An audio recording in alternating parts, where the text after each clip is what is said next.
Ladies and gentlemen, how do you like the idea of the radical left-wing media and their Democrat allies throwing a complete meltdown, screaming about imperialism, regime change, and violation of sovereignty? Just because President Trump finally took out one of the world's worst narco dictators? Not a fan? Yeah, I didn't think so. Neither am I. But, well, that's exactly what's been happening all day today as the fake news outlets and social sympathizers lose their minds over the successful capture of Nicolas Maduro. Take a look. Now at 10:30, swift reaction pouring in following the United States' large-scale strike on Venezuela and the capture of its president, Nicolas Maduro. Some political leaders say that the military operation sets a dangerous precedent. Some also said the military action was a violation of federal and international law. So now let's go to reaction that's pouring in from world leaders this morning who are waking up to a new reality with what happened overnight. CB, there's been plenty of reaction here in the United States. Democrats, Republicans split on whether or not this was an illegal or legal move. But around the world, there's also harsh reaction as well. Hey, Brian, that's right. Well, this morning, the UN Secretary General released a statement saying he is deeply concerned that international law may not have been respected. As you mentioned, global leaders are watching as all of this unfolds to see what comes next for Venezuela and U.S. foreign policy. In Europe, the European Council president released a statement, Antonio Costa, and he said he was following the developments with, quote, great concern, urging de-escalation and respect of international law. Some Latin American countries are also making similar calls. Mexico's President Claudia Sheinbaum reposted the official statement of her country's Ministry of Foreign Affairs, which condemned the strikes as a violation of the United Nations and called for dialogue, not force. U.S. adversaries are also weighing in. Russia's Ministry of Foreign Affairs writing in part on X, quote, the pretext used to justify these actions are untenable. Russia reaffirms its solidarity with the Venezuelan people. Iran and its supreme leader, Ayatollah Ali Khamenei, which also has a long history of conflict with the U.S. Well, he has rattled off a series of posts this morning about the strike, including one which says in part, quote, what's important is when one realizes an enemy wants to force something on one's government or nation with false claims, they must stand firmly against the enemy. But there are also voices of support. Good morning, Jonathan. Look, I'm angry on behalf of Americans, on behalf of Congress, and most importantly, on behalf of our service members who were put in harm's way. And this was not necessary. This was not legal. And we saw this coming. I mean, is anyone going to just stop for a second and be honest? This is insane. What the hell are we doing? I mean, we've got a lot of problems in America today, and invading, occupying, running Venezuela does not solve any of them. Going into another country with enough firepower to take their president and then saying you're going to charge their president with criminal charges in our country is such an insane breach of sovereignty. I'm like, so shook. Yeah, just a quick question. Just so we're all aligned in 2026, we know we're not the good guys, right?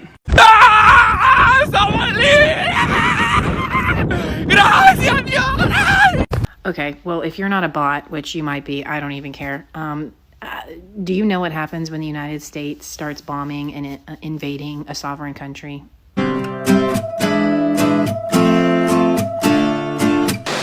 To be more clear, the United States bombed Venezuela and then abducted their president and his wife.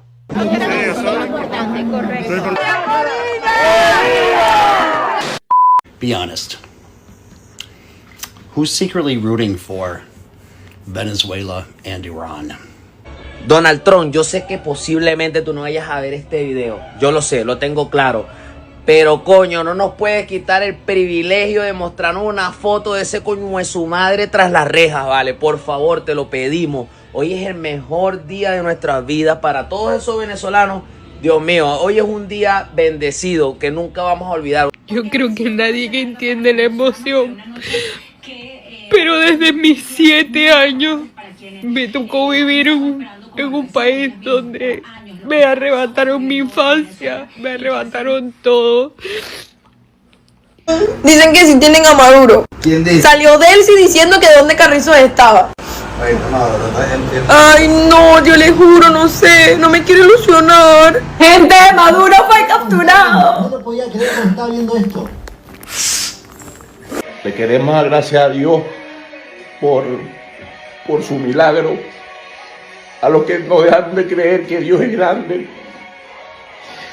Pues nadie sabe cómo se siente. En este momento me suena absolutamente nadie. O sea, no va a devolver lo que nos quitó. Pero estoy muy feliz de ahora que mis hermanas, que mis futuras generaciones, que los niños de ahora venezolanos no van a pasar todo lo que hemos pasado. What would you assume is the most major threat on the world stage? Anybody, just call it out. You don't have to raise your hand. Definitely Russia. Definitely Russia. That's confident. I like it. Who says Russia? Anybody agree with her? Hands? Okay, great. Who else? China. Stop yelling at me, but China is a good answer. Anybody? Who else? China? North Korea? North Korea. Any North Korea takers? And Venezuela? Anybody? Nope. Oh, yeah. One guy in the back. A little worried about Venezuela. Everybody's cool with Venezuela? No threat? Okay. Let me ask you this. Which one of these places can claim to have the largest oil deposit on the planet? More than Saudi? More than Iran? Wow. Okay, what about things like gold? More than all the mines in Africa combined? The fact is that Venezuela is arguably the single greatest resource of oil and minerals on the planet. So, why is this country in the midst of one of the greatest humanitarian crises in modern history? In your heart of hearts, when you think about what the United States just did, I think there are very few Americans right now who have any idea why the United States did this. If this was about drug trafficking, then why did President Trump just pardon the former president of Honduras, who was convicted of sending hundreds of tons of drugs into the United States? If this was about something about the illegitimacy of Maduro's election, well, that's something that the U.S. is, decrying any other country policing. We just sanctioned Brazil for having tried to protect itself from a coup by its former president, Jair Bolsonaro. I mean, if it's about gangs, we had the president of El Salvador, who is believed by U.S. law enforcement to be very linked with the notorious gang MS-13, which has caused incredible damage in the hemisphere, including in the United States. He's invited into the Oval Office, and the president says that he's looking forward to sending homegrown Americans to that president's essentially, jungle concentration camps. So all of the purported explanations for what's happened here don't stand up to logical scrutiny. The president has never articulated a coherent rationale for having done this. This seems like Marco Rubio's dream, not Donald Trump's dream. To you in English recently, offering mediation. What should we do in order to stop that? He has offered everything. He's offered everything. You're right. You know why?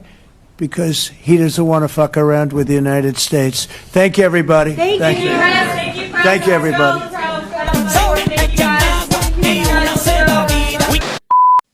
So the question is why? Why are we doing this? Why are we so opposed to Nicolas Maduro? So if you ask someone on the street, random person, why are we against Nicolas Maduro? The answer you're going to get is, who's Nicolas Maduro? But if you find someone in South Florida, for example, who knows who Nicolas Maduro is, who can identify where Venezuela is on a map, that person will almost certainly say, well, because he's a communist or a socialist, he's exceedingly left-wing, and that is true. Nicolas Maduro and his government are very left-wing on economics, not on social policy, by the way, which is kind of interesting.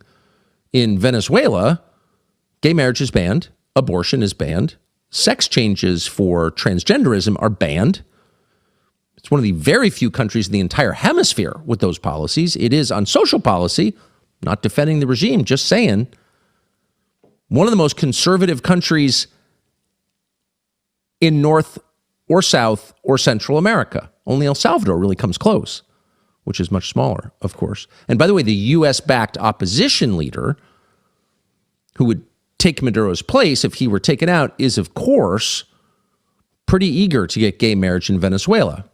So to those of you who thought this whole project was globo homo, not crazy, actually. Let's meet President Nicolas Reyes. After rising to power on a wave of nationalist pride, in a mere 6 years, this guy has crippled the national economy by half. He has raised the poverty rate by almost 400%. Luckily for the rest of us, he's up for re-election. So, who's running against him?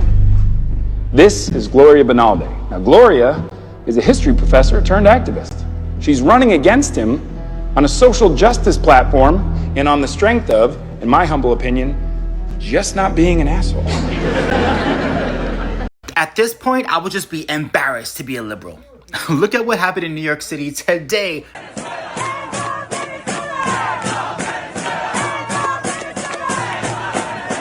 Versus South America.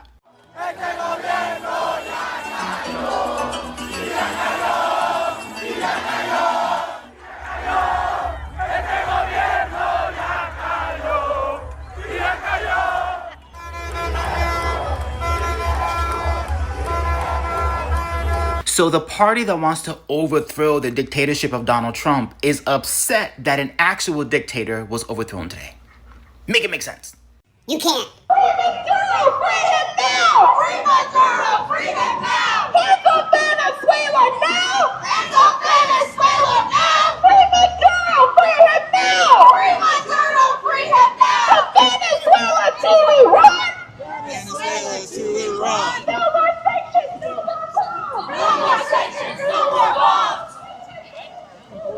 From Venezuela to Iran! A lot of the policies that we have put in place has kind of helped lead the devastation in Venezuela. And we've sort of set the stage for where we are arriving today. This particular bullying and the use of sanctions to eventually intervene and make regime change really does not help the people of countries like Venezuela, and it certainly does not help, and it's not in the interest of the United States. Analyst predictions, as of today, have the chances of Venezuela's total economic collapse at 87%. On the news, they'll call it a crisis. But on the world stage, they'll call it a failed state. If you've never heard that term, other examples of a failed state in recent history are Yemen, Iraq, and Syria. And if that's not bad enough news for you, well, Venezuela is also the only one of these places within 30-minute range from the U.S. of next-gen nuclear missiles. I was briefed by my first deputy mayor, my chief of staff, my chief counsel, the police commissioner, as well as other members of my team.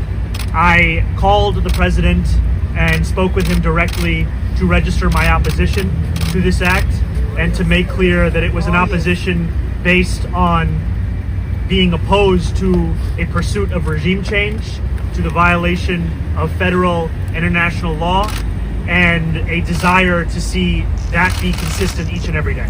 And what was his response to you in that conversation? I registered my opposition, I made it clear, and we left it at that.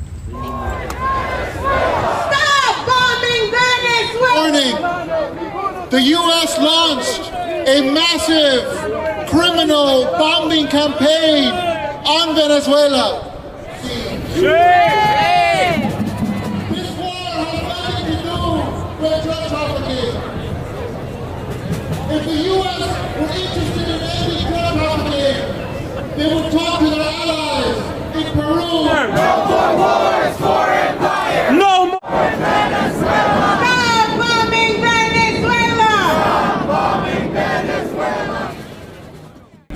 You will not hear about any of this on the news because the biggest players on the world stage do not want you to. To them, unstable governments are nothing more than the greatest of opportunities. So, Russia, China, can never be the most major threat until countries like Venezuela leave the door open to our very own backyard. To put on trial the president of another. Ladies and gentlemen, allow me to say something that just warms my heart and brings me such great joy and tremendous happiness every day that I am blessed to wake up and be here with you all on this earth. And that is, Trump is awesome. He gets leftards to fly every flag but the American flag. The people who hate this country the most call themselves Democrats, and no one hates America more than Democrats. But do you know how long it takes for liberals to go from no kings to leave that dictator alone? Apparently just 77 days.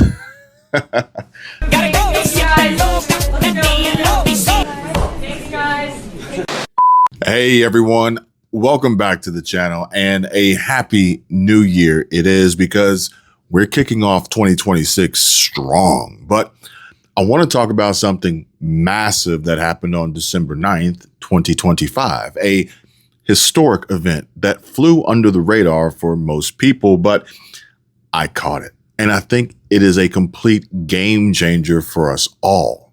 And so you see, this ties into huge disruptions and innovations across critical industries. And it's all part of the intense race between North America and China to dominate the future of science and revolutionary artificial intelligence. Folks, we're talking about the holy grail here.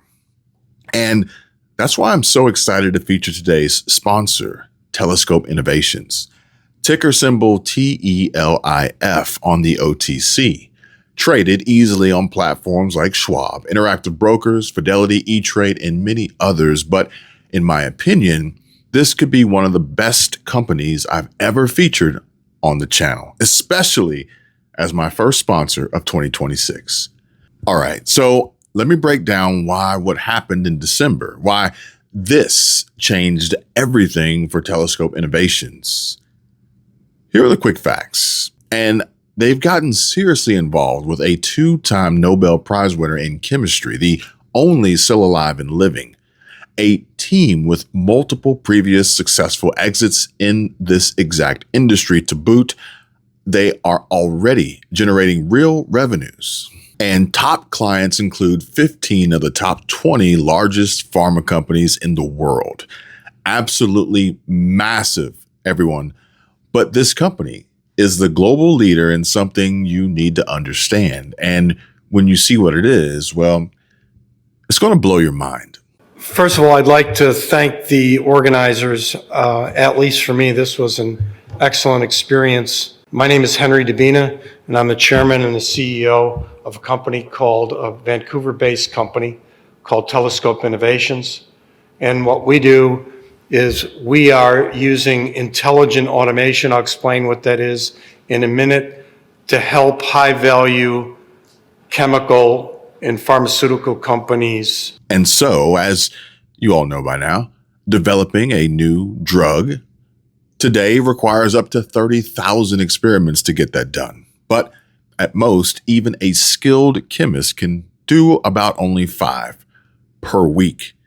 But Telescope's physical AI, their self-driving lab, is a massive leap forward because it can do a full year's worth of traditional lab work in just 1 week, running 24/7, fully autonomous, continuous lab experiments. That gets results, and this is a true revolution. And what we use are advanced automation and robotics, deep chemical knowledge, analytical technology monitoring chemistry continuously, and then AI to give feedback to monitor and control reactions so that you can optimize a reaction and take it to the manufacturing scale as quickly as possible.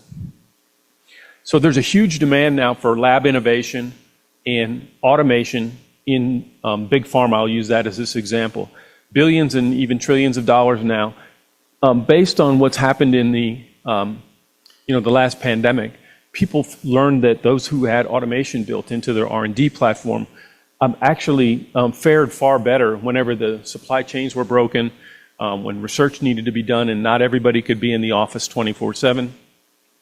So there's been a huge investment now from governments in C-suites in all the largest companies in the world to invest in automation to get better yield. And on December 9th, 2025, history was made as Telescope delivered their proprietary self-driving lab for the very first time. I'm telling you, with this team, it feels like saddling up and hitching your wagon to, or at least alongside, pure genius. Pure geniuses, really. They have Nobel Prizes, dozens of patents, and over 450 academic publications. Telescope is leading the charge with a complete self-driving lab. SDL, for short, is their platform, and as far as I know, no one else offers a full SDL with this level of expert services. All right, so what exactly does the self-driving lab do? Well, it combines chemistry, AI, and robotics in a sophisticated closed loop. First, AI designs complex experiments.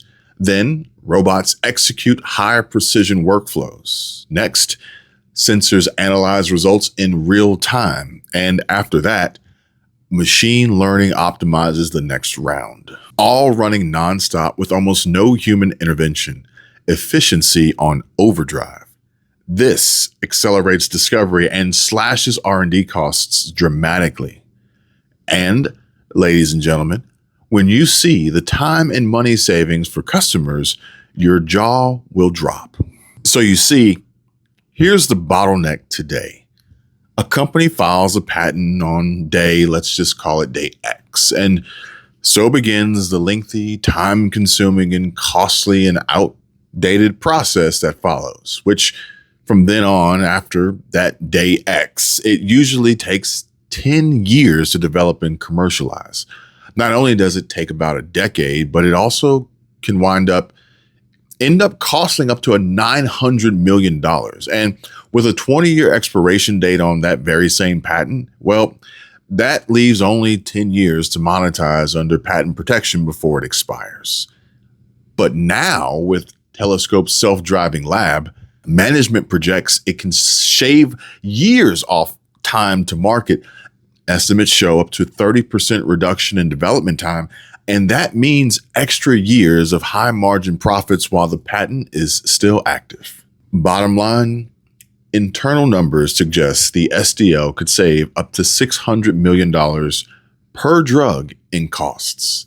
And wow, it's night and day. So ask yourself, what pharma company wouldn't want this? And even greater news is Telescope is already a revenue-generating machine, proving real demand is here now. They've commercialized Direct Inject LC, a tool giving real-time data inside chemical reactions. It's already used by 15 of the biggest 20 pharma companies out there. Plus, they've entered the lithium sector with major breakthroughs that include proprietary processes, recraft or CRFT, and dual pure for refining lithium into high-value battery materials. Trusted by big names like 3M, Evonik, Hatch, Cellmine, and they're in a strategic project with Standard Lithium. Do your research and check them out, folks. This is why I believe Telescope Innovations, again, OTC, ticker symbol TELIF, is a massive potential winner in the AI and innovation race right now. But do your own due diligence. This is not financial advice, just my opinion on an exciting opportunity and a share from today's video sponsor. And this video was disseminated on behalf of Telescope Innovations. So to learn more, read the full disclaimer, or for more information, please visit the link down below this video in the description. As always, subscribe to my channel and thank you for giving my show your likes and hypes when possible. You all really do help out a lot. But it must be exhausting being a liberal. One day you're defending Somali daycare fraudsters. The next day you're defending a narco-terrorist communist dictator. And it's all driven by one thing: their hatred of Donald Trump.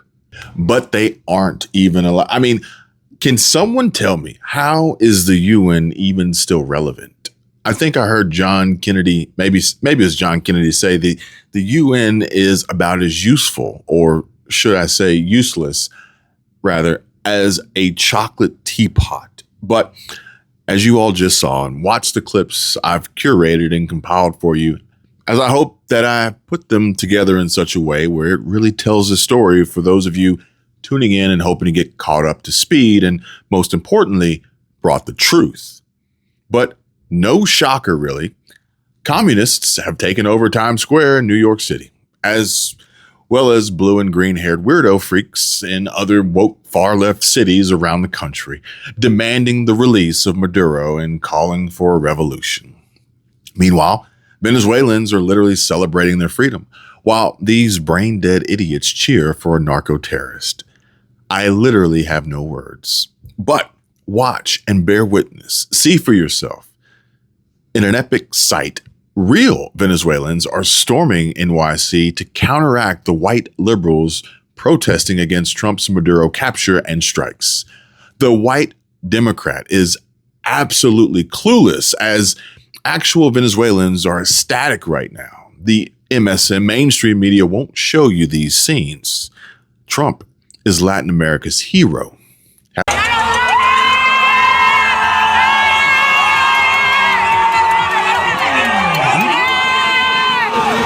Thank you, Mr. President Donald Trump. Thank you.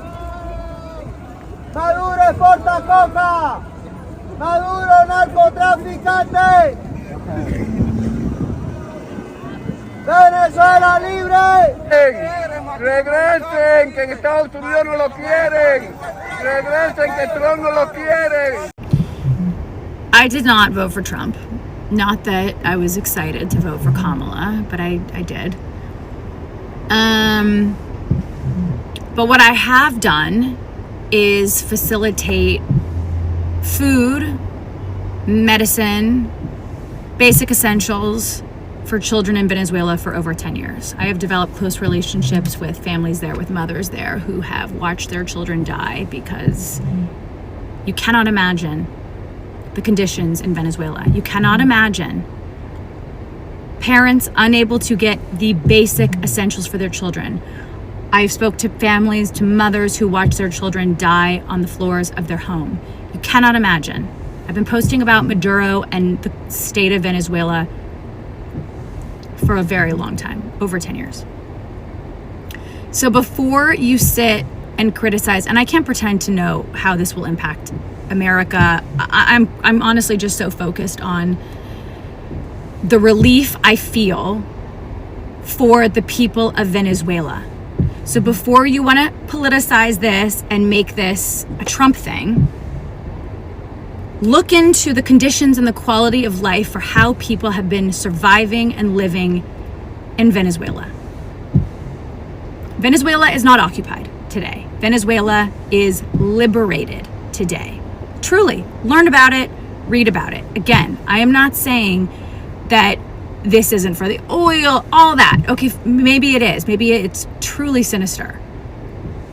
But for the people of Venezuela today, this is a good thing. This is a good thing. Okay, as a Venezuelan American, I got some shit to say. My family, my parents, my sister, my extended family, all lost everything. Their work, their savings, their investments, gone. Wiped out by a narco dictatorship that has held Venezuela in a death grip for over 25 years. And what happened to my family has happened to millions, and yes, millions. The Venezuelan exodus is the second largest displacement crisis on earth after Syria. This is not just a tragedy. It is one of the great humanitarian disasters of our time. But the suffering doesn't end there. This regime has jailed hundreds of political prisoners. Thousands have been murdered simply for speaking out. More than a third of the population has fled. 1/3. Not for better opportunities or for the American dream, but to survive. To live. Because staying often means death. El pueblo finalmente está libre. El pueblo llora por su libertad. Gracias a los Estados Unidos por liberarnos. ¡Y viva la libertad!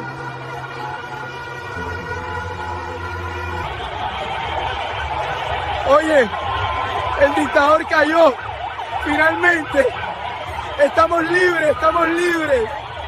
¡Viva Venezuela libre! Gracias, Dios. Gracias.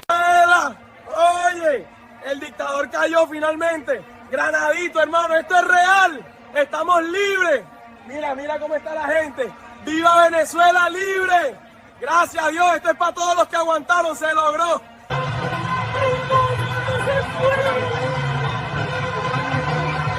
Estamos libres finalmente.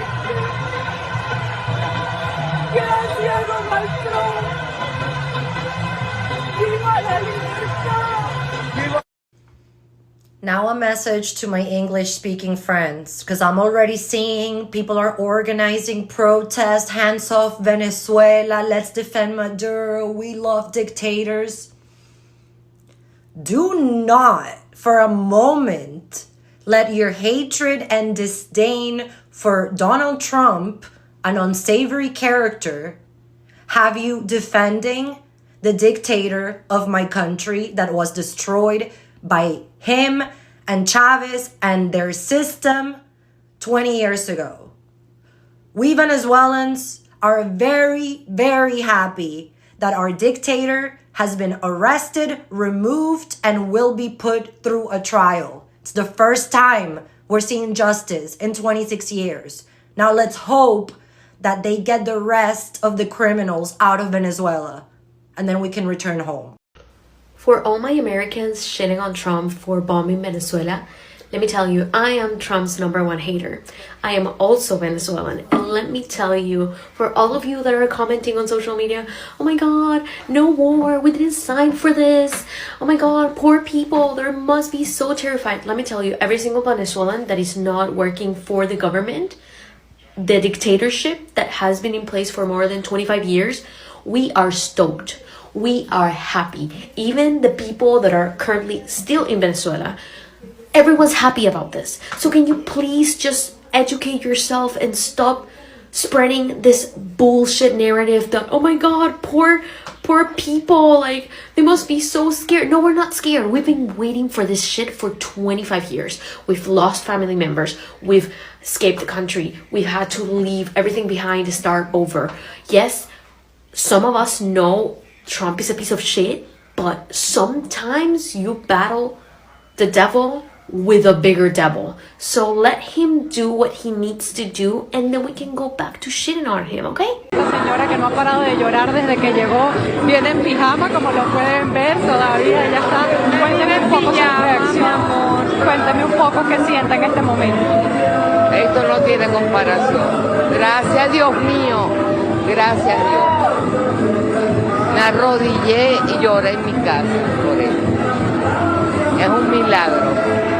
Salimos. Muchas gracias. Por aquí también vemos parte de la juventud venezolana en lágrimas, porque hace rato sonaba una canción en la que todos nos pusimos prácticamente a llorar aquí en el arepaso del Doral. Cuéntame qué se...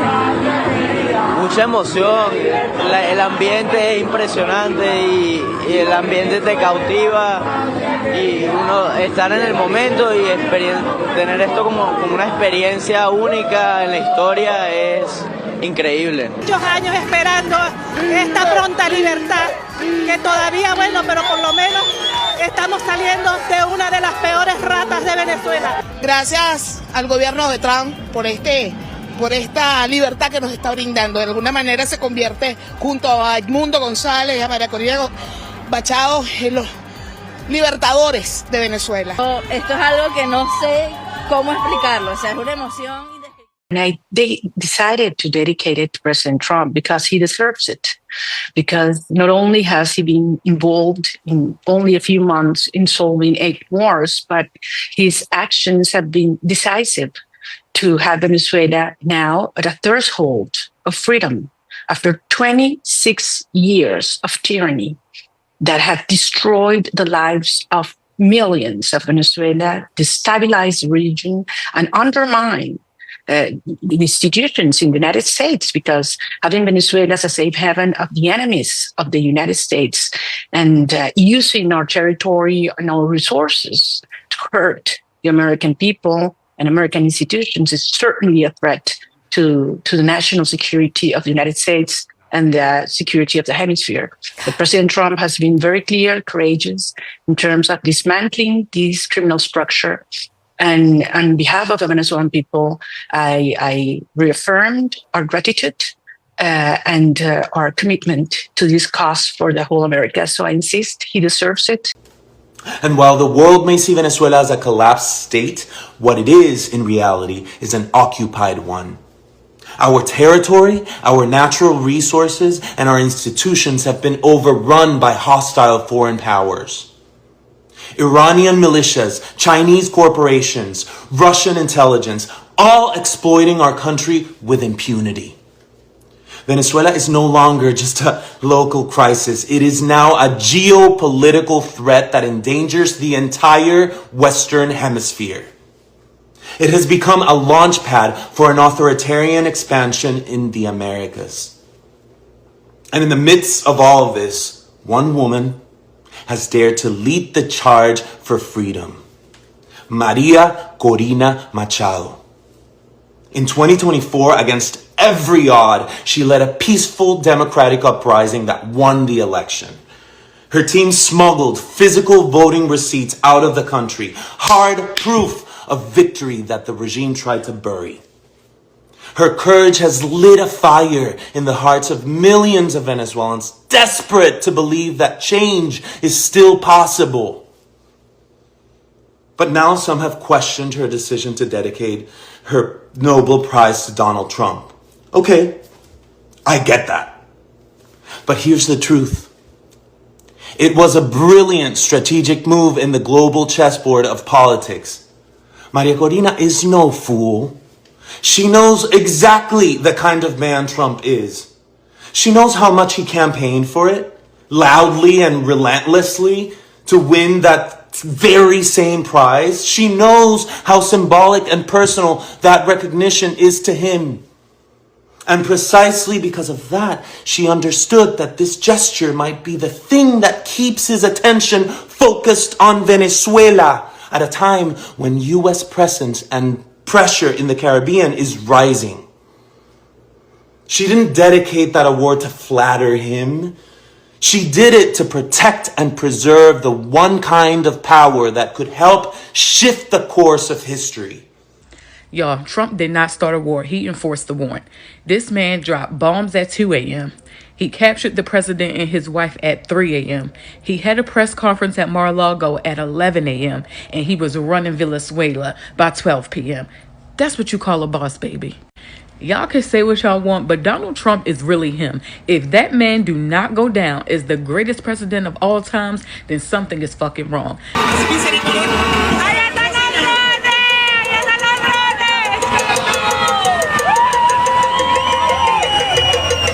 ¿Cuántos años tienes? 19. Parte de tu vida o tu vida entera la has vivido ya esperando que esto suceda. ¿Cuántos años tienes viviendo aquí en Estados Unidos? Tenía 11 años.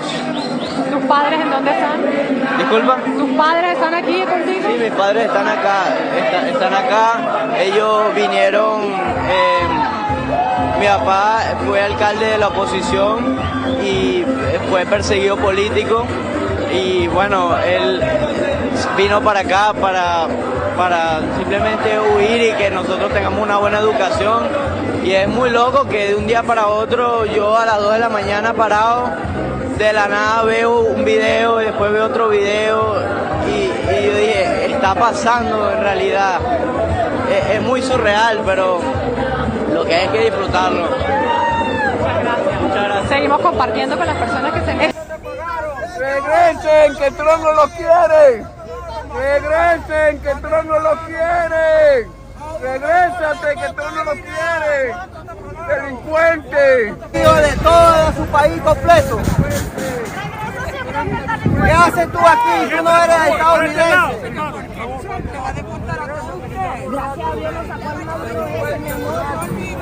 Váyase los ojos con usted, Martita vieja puta.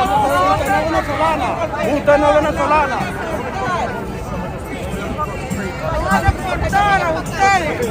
Yesterday, the US seized a ship outside the coast of Venezuela. Would you welcome a US military intervention in Venezuela? Look, Some people talk about invasion in Venezuela, the threat of an invasion in Venezuela, and I answered, Venezuela has been already invaded. We have the Russian agents, we have the Iranian agents, we have terrorist groups such as Hezbollah, Hamas, operating freely in accordance with the regime. We have the Colombian guerrilla, the drug cartels that have taken over 60% of our populations, and not only involved in drug trafficking, but in human trafficking, in networks of prostitution. So this has turned Venezuela into the criminal hub of the Americas. And what sustained the regime is a very powerful and funded, strongly funded repression system. Because for her, this isn't about pride. It's not about optics. It's about freedom. And let's be very clear. Maria Corina is not asking for the US to invade Venezuela. She's not campaigning for war. Venezuela is already invaded. It is held hostage by a narco state, overrun by foreign agents and enemies of democracy, Russians, Iranians, Chinese, all operating freely, weaponizing our land and resources to expand their influence across Latin America. What Maria Corina is calling for, what millions of Venezuelans are praying for, is the support of the only military on earth capable of countering that threat and helping to free our people. This is not imperialism. This is liberation.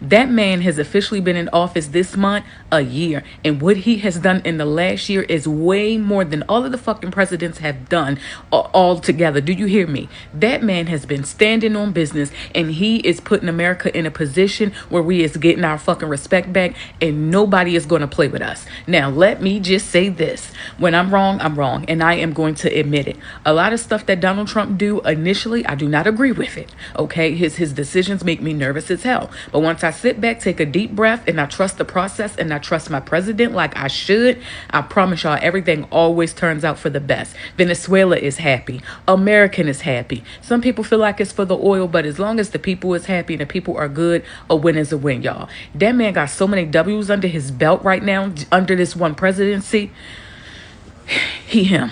Estoy feliz porque yo soy hermana de Jordi Suárez, un muerto político. Cuando en las guarimbas tuve que emigrar por ese régimen y me siento feliz porque a nosotros nos quitaron un hermano, un hijo, un tío. Estoy feliz, se está haciendo justicia por toda esa sangre derramada que hubo en Venezuela. ¡Feliz! ¡Venezuela libre! ¡Qué emoción! ¡Dios mío! ¡Te adoro, Venezuela! ¡Qué emoción!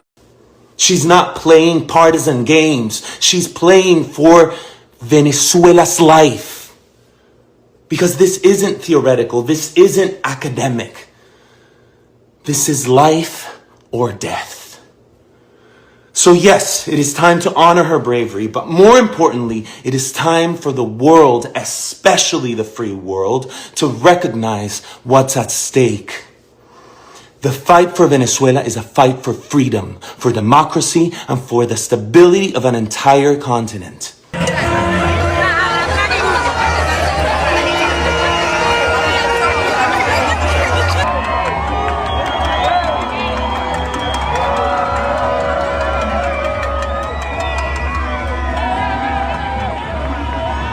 If we truly care about liberty, human dignity, and peace in the Americas, then Venezuela's fight must matter to all of us.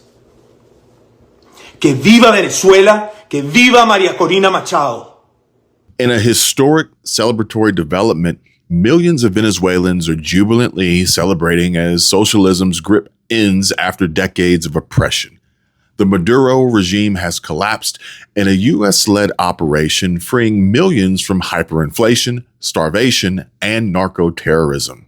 Today, I'm sure you're going to hear the same cast of paid leftist clowns trying to spin the arrest of Maduro like it's going to start World War III. Ignore them. But listen to the people of Venezuela. They are celebrating. A cartel leader who destroyed their country is finally gone. People across Venezuela are celebrating that communist narco dictator Maduro has been captured by America and they are finally free. Don't let anyone tell you Trump didn't do the right thing. Nobel Peace Prize winner and opposition leader Maria Corina Machado said, she told this to Bloomberg, and I quote, "We are ready to take our government," in Venezuela, mind you, and she was the winner of the 2025 Nobel Peace Prize and said President Trump deserved it more.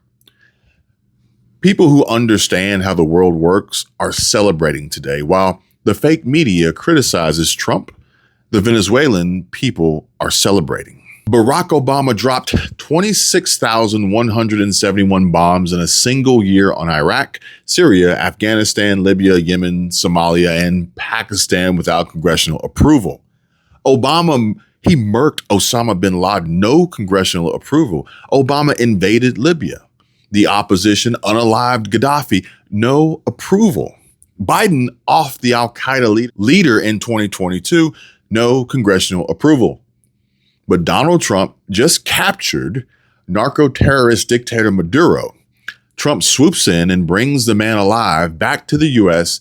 Democrats go crazy.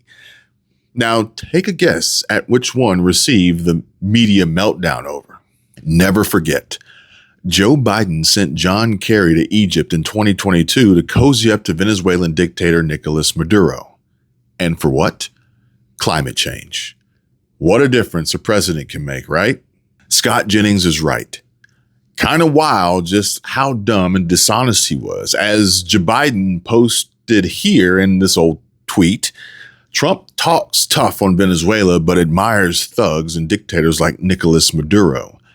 As president, I will stand with Venezuela and Venezuelan people and for democracy. That was Joe Biden, and this is former Senator Claire McCaskill, regurgitating Democrat talking points repeated regularly during the Biden years.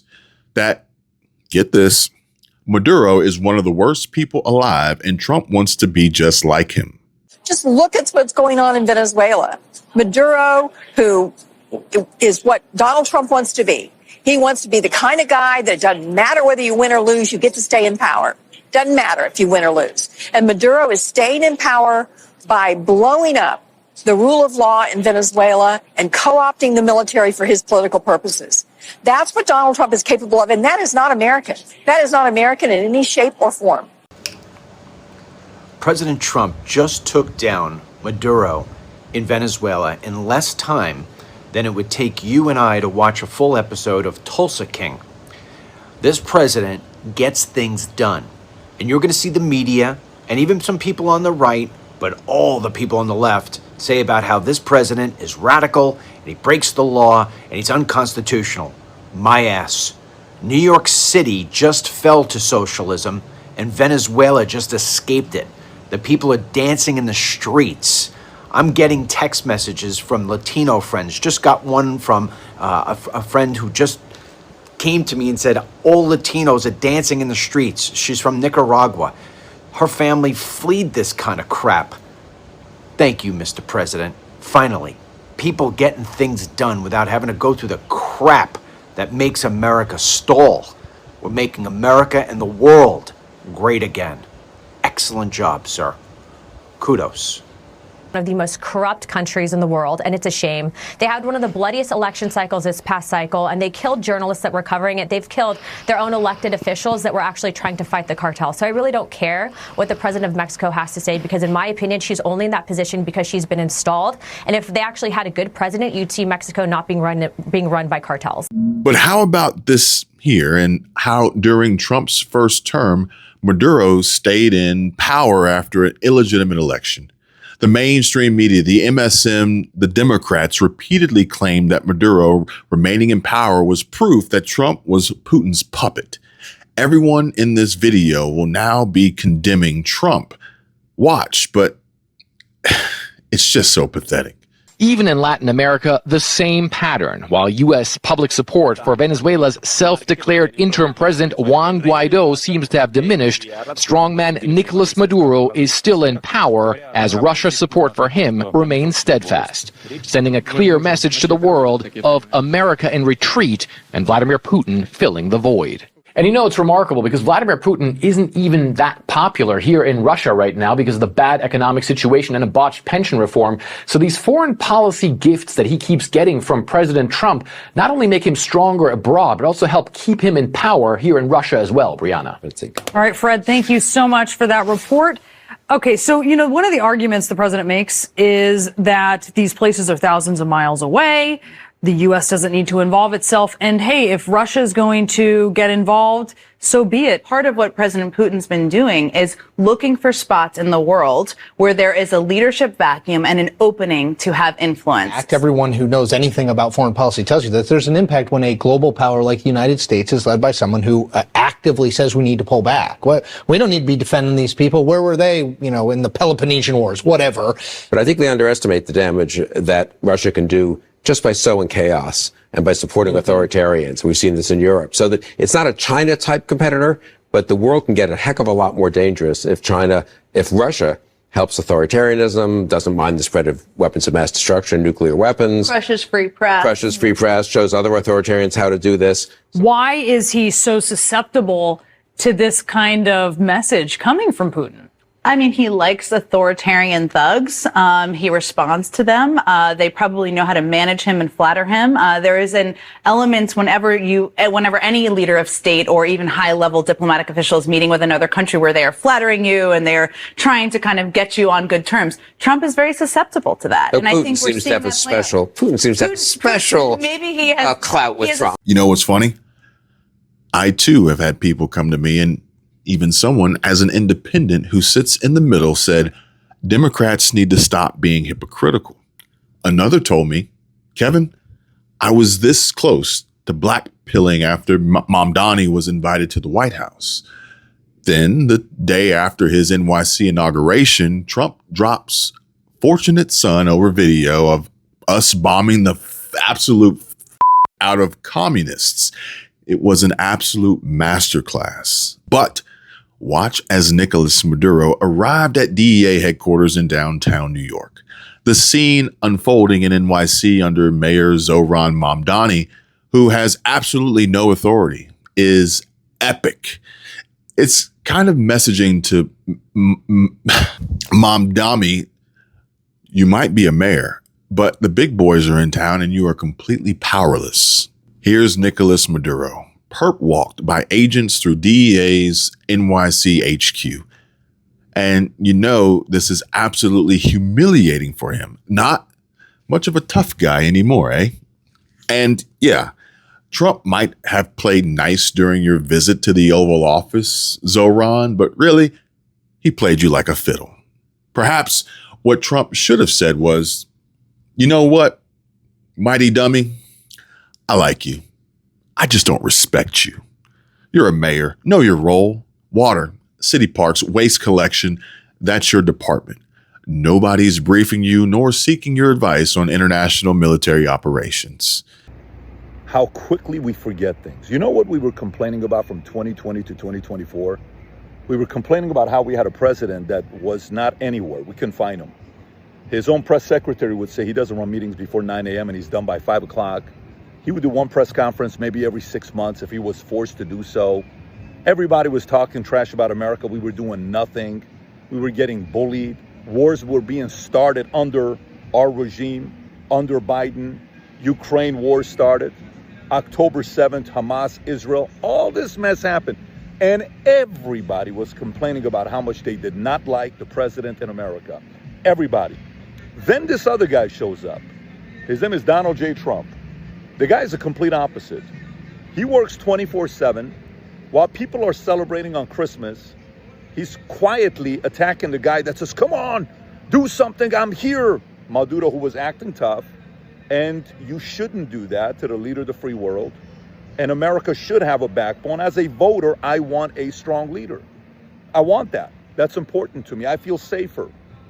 Then, New Year's, everybody's celebrating. He's up there 2 o'clock in the morning at Mar-a-Lago at 79, soon to be 80. You got 30-year-olds going to sleep at 10 o'clock at night, 11 o'clock at night. This guy's working. And then today he does a press conference after nobody was expecting it. They attack him, they get Maduro. Then everybody is still complaining on the far left and the far right. Here's the reality of it. You know what I love about him the most? I love the fact that he could care less what you think. They have to start with the capture and indictment of Venezuelan President Nicolas Maduro. You have called him a, quote, criminal and authoritarian dictator who has oppressed the people of Venezuela for years. Is Venezuela better off without Nicolas Maduro in power?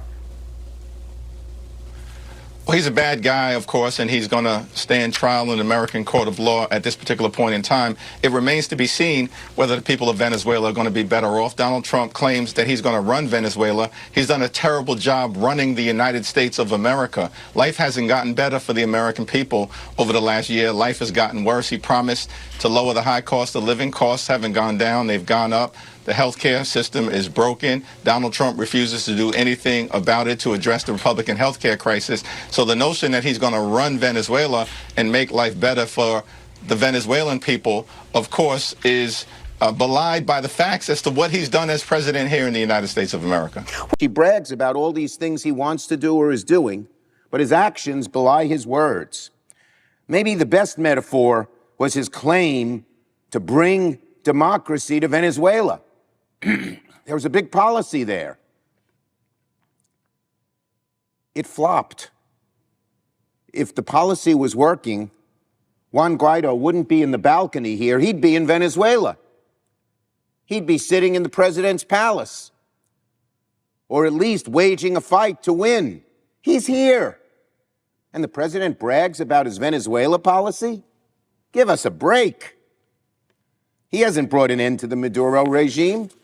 The Maduro regime is more powerful today and more entrenched today than it was when the president began. So New York's out here protesting what happened in Venezuela. Meanwhile, Venezuela is throwing block parties like it's a brand new 4th of July. Honest question, New York, are you guys just bored? Because even Venezuela doesn't want this. Go volunteer, build something, literally anything. Nobody appreciates whatever you're doing. What hasn't been reported, though, and I've been watching in other networks, and I can tell anybody watching right now that you're lucky to be on News Nation, because they're just clueless, most of these pundits. So in November 24th to be exact, the Trump administration declared that a group called Cartel de los Soles was a terrorist group. That group traffics in narcotics, it traffics in oil, illegal oil to places like Iran, does a lot of bad things. Now, under the United States government, if you designate an organization a terrorist, you can attack it with military. So there's no, as Hakeem Jeffries and the Democrats who hate everything that Trump does, goes running around going, well, you didn't consult Congress. Well, you don't have to. And the president was set by Bush the Elder in 1989 when he took out Manuel Noriega in Panama in exactly the same kind of operation. Yeah. People forget that. 21,000 American troops went to Panama. They arrested Noriega, took him to Miami. He was convicted of narcotics trafficking, and he never got out of prison. I'm sorry, I just woke up. Are you telling me that in the middle of the night, our president nabbed the head of a narco-terror organization, which also happened to be the same person who took possession of Venezuela illegitimately? So you're telling me that in one night, while most Americans were sleeping, he managed to free Venezuela and also nab the leader of a terror organization with 0 casualties and no civilians hurt? Yeah, good luck convincing me that he's not the best president that we'll ever see. I'm confused. Are they still wanted by the United States? Why didn't you arrest them if you are taking out the narco-terrorist regime? You're confused? I don't know why that's confusing to you. They're still in power. It's very simple. You're not going to go in and wrap up. But you can't go. You're going to go in and suck up 5 people. They're already complaining about this one operation. Imagine the howls we would have from everybody else if we actually had to go and stay there 4 days to capture 4 other people. We got the top priority. The number one person on the list was the guy who claimed to be the president of the country that he was not, and he was arrested along with his wife, who was also indicted. And that was a pretty sophisticated and frankly complicated operation. It was. It is not easy to land helicopters in the middle of the largest military base in the country. The guy lived on a military base. Land within 3 minutes, kick down his door, grab him, put him in handcuffs, read him his rights, put him in a helicopter, and leave the country without losing any American or any American assets. That's not an easy mission. And you're asking me, why didn't we do that in 5 other places at the same time? I mean, that's absurd. I do think this is one of the most, daring, complicated, sophisticated missions this country has carried out in a very long time. Tremendous credit to the U.S. military personnel who did it. It was unbelievable, and tremendous success. And today, an indicted drug trafficker who was not the legitimate president of Venezuela, who we don't recognize, the Biden administration didn't recognize, 60-something countries don't recognize, the European Union doesn't recognize, and many countries in Latin America don't recognize. He was a indicted drug trafficker. He was arrested. His wife was arrested, also but the others who are also indicted are still system of courts. The others who are also indicted are still in place. So that's the point of my questioning there. But you talked about not being the legitimate president. So you wanted president. us to land in 5 other military bases? No, I'm asking why you chose that this was the limit of the military operation. But to your point that you just made, that Maduro was not the legitimate president. He was the guy who was claiming to be the president. Right. Well, the opposition. He was the top target. Okay.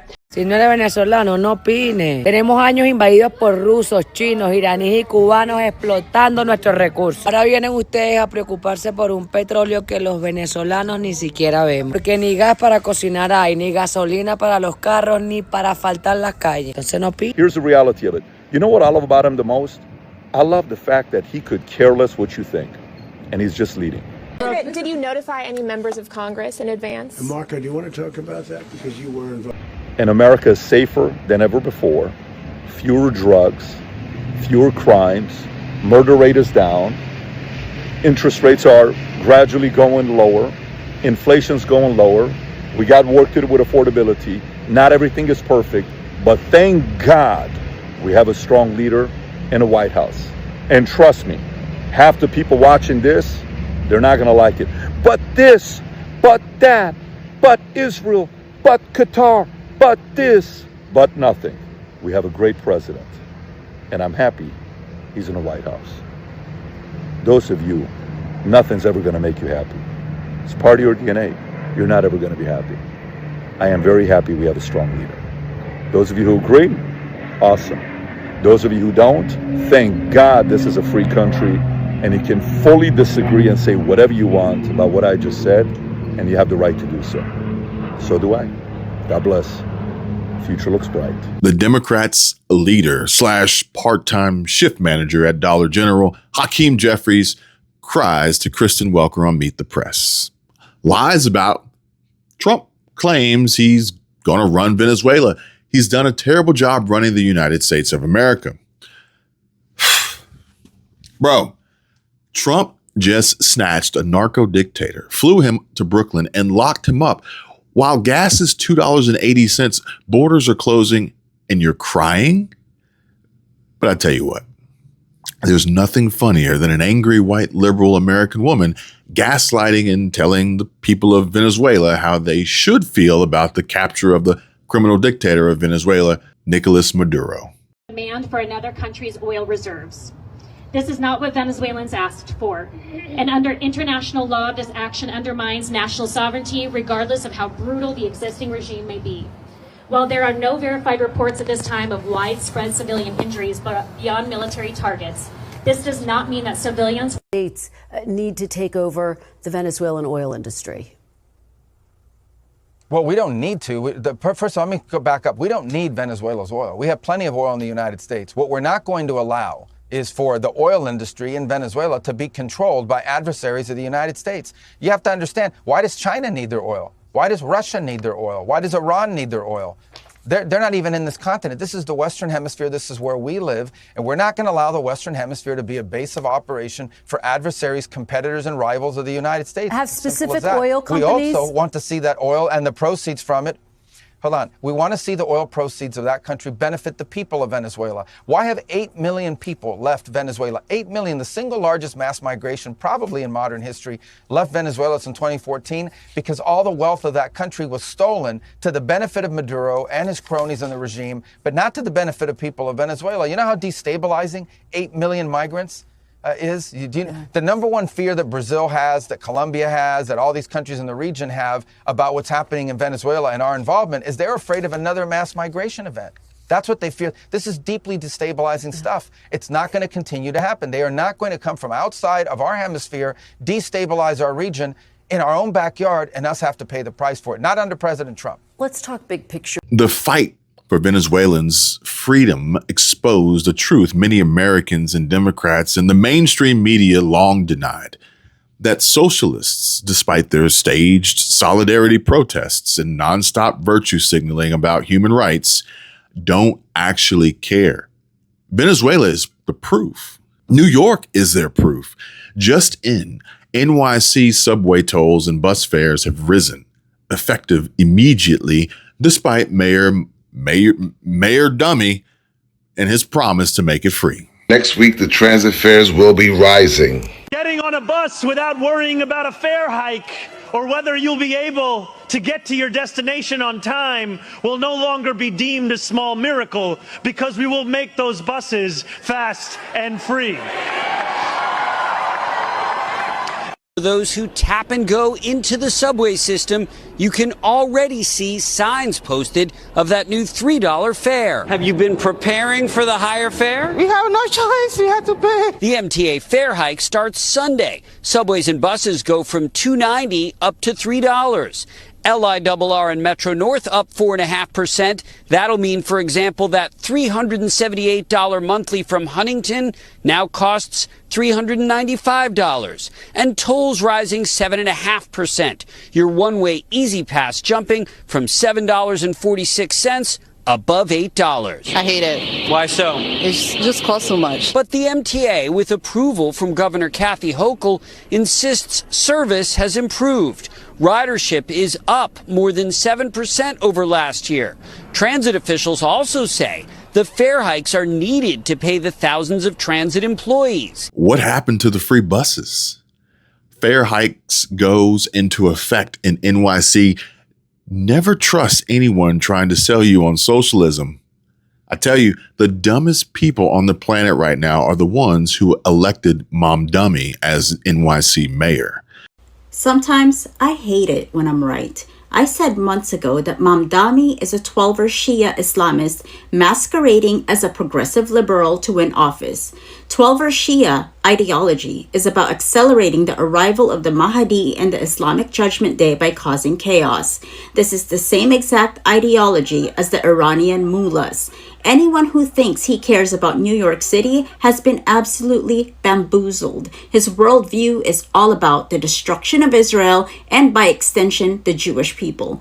In a move that surprised absolutely no one with a working brain, Zoran Mamdani began his tenure as New York City's mayor-elect by revoking every executive order issued by Eric Adams after September 2024. The mass revocation wiped out the order barring city officials from boycotting or divesting from Israel, the executive order adopting the IHRA working definition of anti-Semitism, Executive Order 60, restricting BDS activity tied to Israel, Executive 61, establishing NYPD protest-free zones around houses of worship, particularly synagogues. And yes, who can ignore that Bernie's on that stage with him, the most useful idiot of them all? Very much for joining me.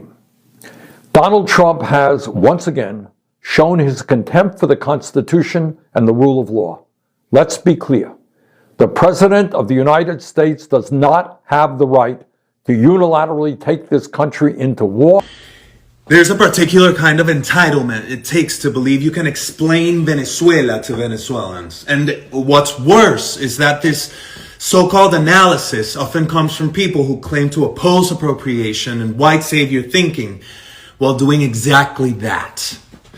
When narratives about Venezuela are formed without Venezuelans in the conversation, reduced to simplistic takes about foreign interference, and then broadcast as education through threads, carousels, or reels that end up whitewashing a narco-authoritarian regime. That isn't activism. It's the appropriation of a pain that isn't yours.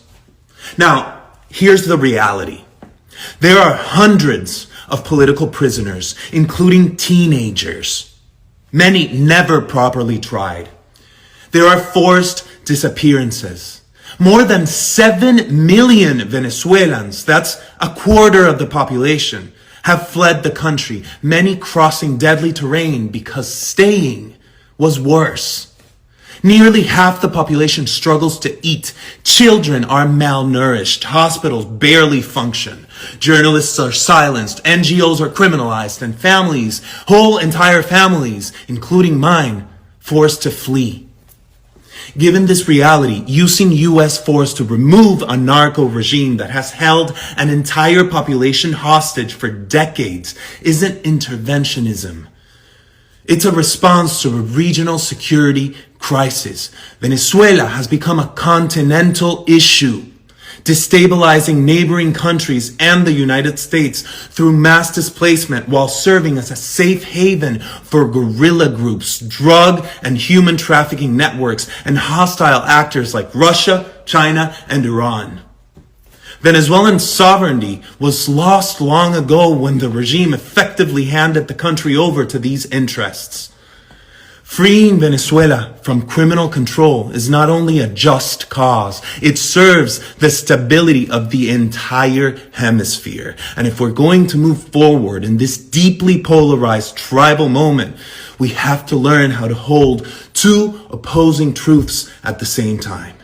Mobilizing 8 million migrants the number one fear that Brazil has, that Colombia has, that all these countries in the region have about what's happening in Venezuela and our involvement is they're afraid of another mass migration event.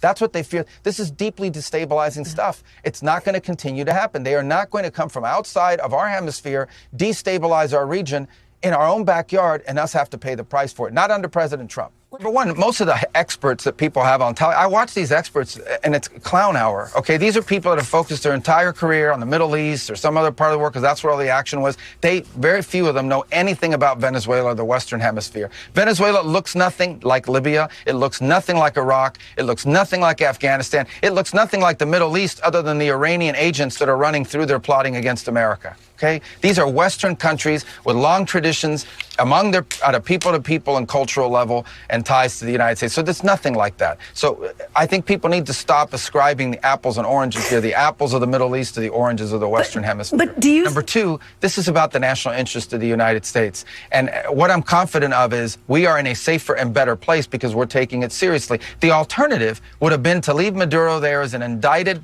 drug trafficker, illegitimate president, running the country, open invitation for all of our adversaries to do whatever they want against the United States from Venezuela. That was not going to continue. The alternative would have been to allow a drug trafficker to continue to use national territory and elements of nation-state power to further drug trafficking organizations. Read the indictment. This guy used the levers of their security apparatus not to arrest drug traffickers, but to cooperate and facilitate the trafficking of drugs for the purpose of getting them into the United States. And that's going to stop. Exactly. Plus, the whiners who don't understand how anything works need to get this through their thick skulls. This president and administration are against decades of domestic corruption. Against this. This is socialism. This was Venezuela. Granted, I can't show you without edited censorship because of YouTube, but this is what Maduro did to his people in 2019. He had opposition protesters run over by armored military vehicles. Kind of like Obama authorizing a drone strike without Congress's approval, unaliving an innocent American citizen. This is what the Democrat Party is defending. This is what they want to do to you. Do not let them win. The only reason Democrats and the left are mad about Venezuela is because Democrats just lost a voting base. Think about it. Democrats knew that Nicolas Maduro had an indictment since 2020, but they failed to prosecute him because him being in power in Venezuela created a humanitarian crisis that forced people to migrate to the United States. They created basically a base of refugees that they thought they were going to import that's going to vote for them. But now this has backfired tremendously because all of those people that they forced to be migrants into this nation are happy with Donald Trump. They're happy that he actually brought Nicolas Maduro to justice, the same person that caused them to become refugees in the first place, right? And their family members back home are seeing justice. So this backfired on Democrats tremendously because they thought importing this new voter base was going to allow them to have new people that they can cater to and pattern to and get votes. But now Venezuelans are happy that Trump did something about this and they're going to vote Republican. So Democrats are upset that their new voter base that they imported by creating a humanitarian crisis themselves is gone. This is 100% gone. All right, so here we are 3 damn days into the new year. And y'all are already bitching like it's a full-time job. I thought half of y'all said y'all was moving to Canada or Russia or wherever the fuck. Pack faster. Funny thing though, the actual Venezuelan people, the ones who lived under Maduro's boot, a whole lot of them are celebrating. But you, sitting on your couch eating your DoorDash, are pissed off. Of course you are. Last week y'all was mad at Nick Shirley for helping expose corruption that you should have been screaming about for years. This week, you're mad about an administration that doesn't even govern you and was just uprooted. You just rotate outrage like it's a subscription service. Let's get something straight before the misinformation crowd starts foaming. Maduro has been formally indicted by the United States for narco-terrorism and drug trafficking. That's public record. Senior Venezuelan officials tied directly to cocaine trafficking. Also public record. This is not conspiracy. It's court filings. And this fake-ass constitutional outrage, Barack Obama authorized a drone strike that killed a fucking U.S. citizen. Without a trial, without charges, without Congress voting on it. That's documented fact. So if Obama can vaporize a U.S. citizen, Trump can capture a foreign national already under indictment. Pick a standard or admit you don't have one. You weren't screaming war crimes then. You weren't crying about democracy. You just suddenly found morals when the wrong name signed the order. And the irony, some folks talking about hypocrisy in foreign policy have no issue with sketchy local politicians taking bribes, inflation crushing everyday life, or statewide corruption going unpunished, but suddenly have thoughts about international military ops. Come on, put that same energy towards your own local officials taking bribes, judges letting tax evaders walk, city councils misallocating funds, state leaders screwing up schools and infrastructure. But no, we'd rather debate cartoons online. Some of y'all act like every fucking country is supposed to be a good guy, except the one the US just blew up in the middle of a real military operation. The US just crossed borders with military force, whether you support it or not. Stop the whine. Get some facts. Pick a fucking lane. Either you're mad about hypocrisy everywhere, or you're just mad that something big is happening right now, and your fucking Twitter feed didn't prepare you for it. Fuck out of here. But you know, it's funny. The only ones leaving and moving to Canada or Russia or whatever, wherever, are the elitists who tried causing the most harm and damage to this country. Prime example, George Clooney. He loses it when he realizes Trump is right. Friends, we've let George Clooney down. The actor has sought and been granted French citizenship for himself, his wife, and their 2 children. It all just got to be too much, you know? I was worried about raising our kids in LA and the culture of Hollywood, Clooney told Esquire. I don't want them to be walking around worried about paparazzi. I don't want them being compared to somebody else's famous kids. Because the United States famously ends at the border of LA. I guess there's nowhere in America you could conceivably live without the scourge of competing with other fabulously wealthy, famous people.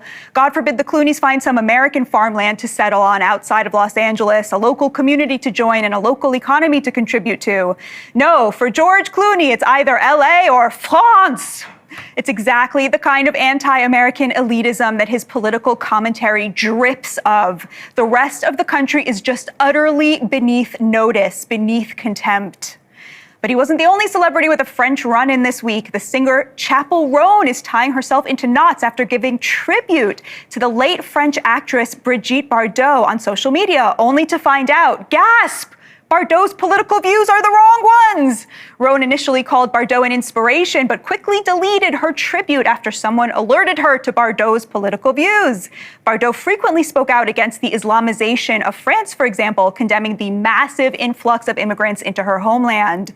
I did not know all that insane stuff Miss Bardot stood for. Obviously, I do not condone this, Chapel Roan quickly assured her fans. God forbid you admire someone's craft who doesn't exactly conform to the liberal mores of the day. We're truly living through the death of celebrity. The entire entertainment industry has become mired in a banal, knee-jerk leftism that's just so boring. Even as the celebrities themselves have gotten an inflated sense of their own political importance. Less sigh. And you know what? Good. I'm glad he's gone, and so many others like him. Ellen DeGeneres, Rosie O'Donnell. Trump wins. We win.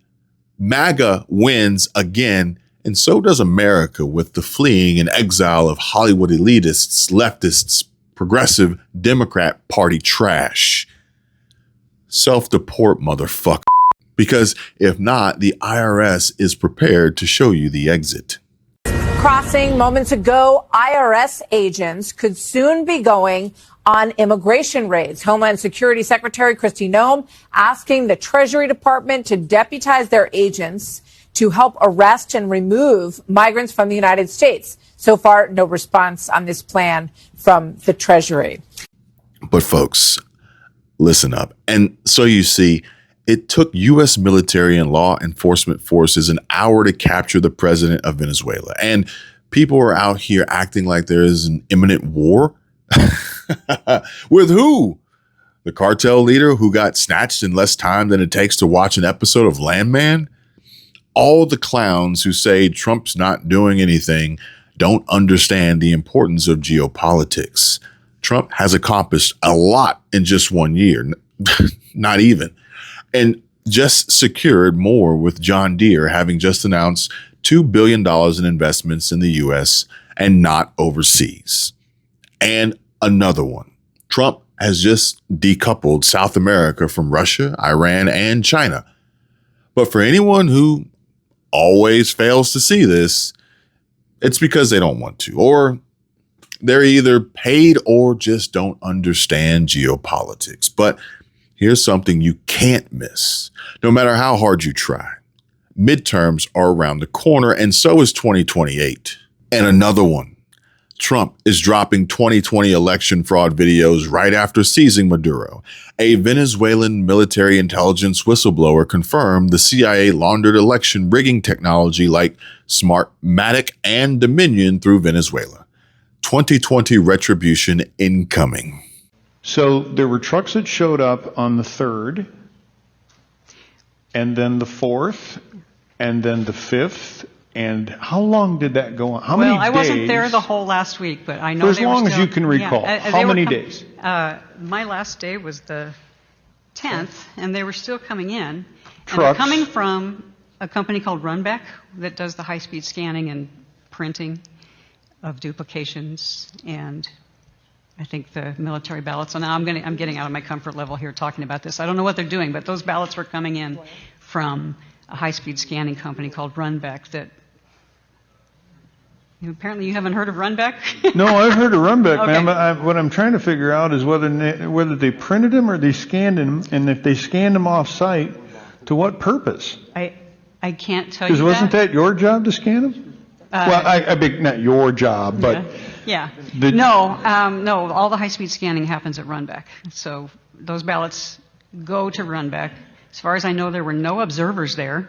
I don't know. I never got called to work at Runback. That's all I can tell you. Okay, with all due respect, Mr. Cook, now we've opened up a whole new can of worms. Yeah, and again, So I don't know this- enough about it to be the witness. No, of that's this, so, yeah. fine. Your observation is useful here. So what you're telling me, I'm going to play this back to you a second. The scanning wasn't actually done on site at a Maricopa County structure. It was done someplace else. Where they have very high-speed scanners, yeah. And- Well, yeah. right now, I really don't care what the speed is. Yeah. I want to know, were they Dominion scanners? Or they No, were no, I don't think it has anything to do with Dominion. So I'm trying to understand what was the purpose of scanning them in advance of them being tabulated on the Dominion equipment. They were duplications, the ballots that wouldn't read through the tabulation machines. They were ballots that came in from military and overseas. But there were more ballots than that. So I don't know where the rest of them were coming from, because they kept bringing trays of them in. So I don't know where they were coming from. That's a question for the county employees to explain to you where those ballots came from. But the Democrats are going to have a very tough time with the Hispanic vote for the next 3 generations. At least Hispanics are MAGA all the way starting today. Hey, Pete, butt plug, didn't you tweet this in 2020? Are you no longer with Venezuelan people who are celebrating the fall of Maduro? Or are you just playing politics? Which one is it? But it's kind of funny how these paid protesters, these groups form and accumulate almost instantaneously. They just spawn or something. It boggles the mind how they rally or assemble so quickly and efficiently. And if you actually see their faces and actually look into their eyes, you can tell it's easy to see. There's 2 important tells here. And number 1, they have no soul. And B, they just want their $200 or $300 check for the day. Hey, I'm just here so I don't get fined, so y'all can see. But Matt Wallace posted this video and it popped up on my feed. It too is going viral, and he says, pay close attention to the way they are bringing Nicolas Maduro down the stairs. He is fully blindfolded and has ears covered. No idea where he is, no way to call anyone. Imagine, overnight, going from leading a large country and living in luxury to being dragged into prison by dozens of military personnel. What do you think's going through his mind right now? He could be facing life in prison. And yes, are they going to now have Maduro expose Pelosi and the Democrats and the Clintons and the Bushes for the drug dealing they've been involved in? I wouldn't hold your breath with the prosecutors, but definitely Trump is ending the U.S. sanctioning and laundering the money and supporting it, and the election fraud. Because it's not Venezuela and China running it, it's the CIA deep state through China, through Venezuela and Cuba doing it. So Cuba's in deep trouble. Mexico and Scheinbaum, its operations in trouble. Their mothership, Venezuela, that had all this incredible budget and all this incredible money, not for its people, but for control, that's gone. And so Trump's leaving this current government in there. They'd already had Maduro about to go and put in this new puppet. He's like, we're not going to have your puppet. We're going to come in, stabilize it, crank up your production again, turn your standard of living back on, and we're going to fix this. And it's going to work because they have so much wealth. So this is a big deal, folks. On this day today, Argentina's president, a strong ally of President Trump, wrote, quote, freedom advances. Long live freedom. And in the UK, Reform leader and staunch Trump ally Nigel Farage, he questioned the legality of the attack, but said it may lead to a favorable outcome. UK Prime Minister Keir Starmer had more a reserved take, saying he wanted to make it clear that the UK was not involved in these strikes, and he believes everyone should uphold international law. He also added that he wants to speak to President Trump and other UK allies. Brian, we're going to monitor it. Back to you. No doubt. U.S. Ambassador to the United Nations, Michael Waltz, just putting on X, this is not regime change. This is justice. Maduro was indicted illegitimate dictator that led a declared narco-terrorism organization responsible for killing American citizens. All eyes will be on New York City this upcoming week, as well as Caracas, Venezuela. CB Cotton, thank you from the United Nations. Hey, everyone. And I think that's actually how these Democrats, these liberals, these followers live their lives, essentially blindfolded and with their ears covered for anything that's actually happening and what Trump is doing to make America great again. However, as the echoes of Alex Jones's bold prophecy wait to be determined if true or not, anxiously awaiting to see them come to fruition, we all are, I'm sure, right? But a stern, for sure, warning that all Democrats are now in deep trouble. their web of corruption unraveling before their eyes, let us stand tall in the defining moment of American resurgence. But picture it, folks. The Venezuelan 1-hour war, a lightning strike of justice that shattered the chains of tyranny in mere minutes. President Donald J. Trump, the unbreakable force of freedom, has delivered Nicolas Maduro and his complicit wife, Celia Flores, straight into the unyielding grip of American law. Captured alive, 0 casualties en route to face the reckoning they so richly deserve. This isn't just a victory, it's a thunderclap declaration that the United States is back, stronger, fiercer, and utterly dominant on the world stage. Peace through strength.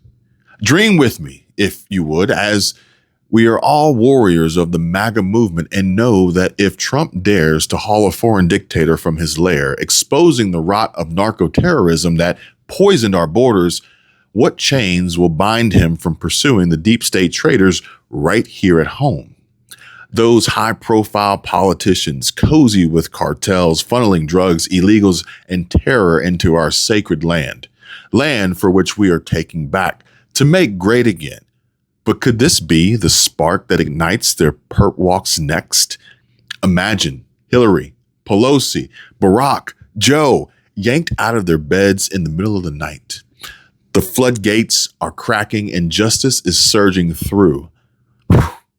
Doesn't this just feel so good? While knowing and seeing leftist liberal tards melting down over it with the media in total shock and disbelief, not knowing which way's up and what lie to tell next, or looking like they've seen a ghost as they try to gaslight and fire up the next clip to roll before cutting their feeds to go straight to commercial break. Even the fake news empires are crumbling under the weight of truth. MSNBC's Jen Psaki teed up her attack only for former CIA Director John Brennan to shatter their script, hailing our military's flawless execution. What did you make of the events of the last 24 hours here? Well, Jen, I thought you did a very good job teeing this up. First of all, again, the U.S. military and U.S. intelligence are second to none in terms of their capabilities, their competence, talent, as well as their courageous actions. And so it does look as though it was a flawlessly executed operation, at least according to what we hear from the administration so far. And a lot of planning went into that. But that was, I don't want to say it's the easy part, because it was a sort of a complex operation. But this happened less than 24 hours ago. Now the big question is, what is the impact of that action? I think there are a lot of people in Venezuela and outside who are celebrating the departure of Maduro. As you pointed out, he was an illegitimately installed leader, a dictator of Venezuela. He was involved in drug running for a number of years. He's been involved in a lot of, criminal activity. And so, yes, it's good that he is no longer in charge. But the big question is, what is going to happen now after this? CNN and that bastion of bias grudgingly confesses Russia, China, and Iran are privately awestruck, whispering in envy that no other force on earth could snatch a tyrant alive with such precision. Tell me how this news is being received in Iran. How's it being received in Russia? How's it being received in China? All three, predictably, will deplore this kind of activity publicly. Privately, they will be impressed with the military capability here. I would argue none of those three militaries could have executed an operation like this. And again, we tend to just breeze by this, but the idea of finding, fixing, kidnapping, taking him out alive with his wife, no casualties on the side of the U.S., that's an extraordinary military operation. So I think while there will be a lot of public condemnation of the United States, predictably from those three nations, privately they'll be saying to themselves, that's a very capable military. That's not a bad thought to pop up in Beijing, Moscow, and Tehran these days. And Rachel Maddow, she's unraveling in prime time, furious as gas prices plummet and Venezuelan oil flows freely again, starving the cartels while filling American tanks. Ladies and gentlemen, Trump saves us from the flood, the border chaos, the lurking threats, and the left seethes because winning is our destiny. White women on TikTok rage in their echo chambers, shook by our bold defense of sovereignty, blind to the joy exploding in Venezuelan streets where families finally breathe free. Oh, and Ilhan Omar, spouting nonsense, blaming America first while ignoring Maduro's iron-fisted ruin. She can all the way off. But we know the score. This is Trump's masterstroke, a beacon to evil dictators everywhere. Your time is up. Congratulations, President Trump. You've etched your name in the annals of history as the architect of the 1-hour war, a triumph that echoes across the globe. This is our America, unapologetic, unbreakable, unstoppable. The world watches in awe, our enemies tremble, and the MAGA fire burns brighter than ever. Onward to victory, my friends. The best is yet to come. God bless President Trump, and God bless the United States of America.